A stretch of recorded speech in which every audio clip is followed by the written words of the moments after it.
Alright, so in this video we're going to find slope given 2 points. You can also use this one given a graph, because on a graph you can find 2 points. But this one we're doing, if we're just given 2 points, how do we find the slope? So what you need is your slope formula. So your slope formula is that m equals y2 minus y1 over x2 minus x1. Now, the 1s and 2s just mean that they're coming from the same point. That's all that means. So in essence, really, as long as you're doing y minus y over x minus x, and your points line up vertically, then you're okay. So what we're saying is, like, this is point 1 and this is point 2. Alright, so this would be x1, y1, and this one would be x2, y2.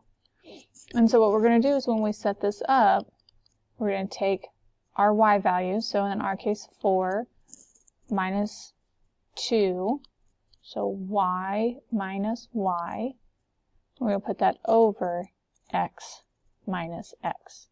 And as long as, since I pulled the 4 first, I've got to pull this 2 first. So 2 minus a negative 3. And then from here we're just doing subtraction. 4 minus 2 is 2.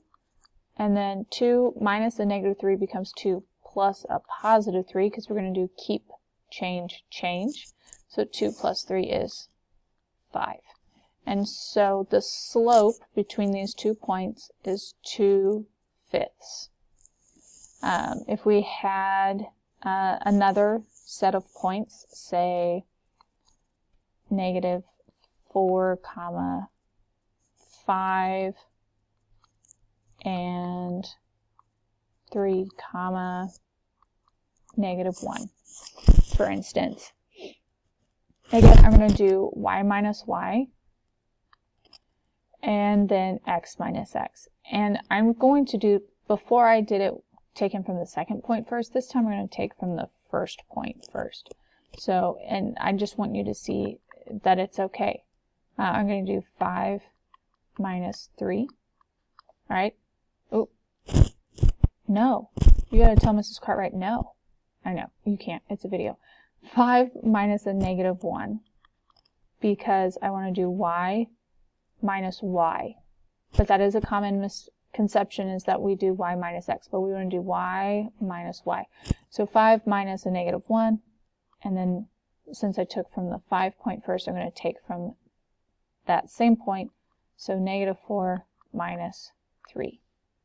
Okay, so then 5 minus a negative 1 plus a positive, so we end up with 6, divided by, and then 4 minus 3, if I do a keep, change, that's going to be a 4 plus a negative 3, so we end up with negative 7, or a negative 6/7.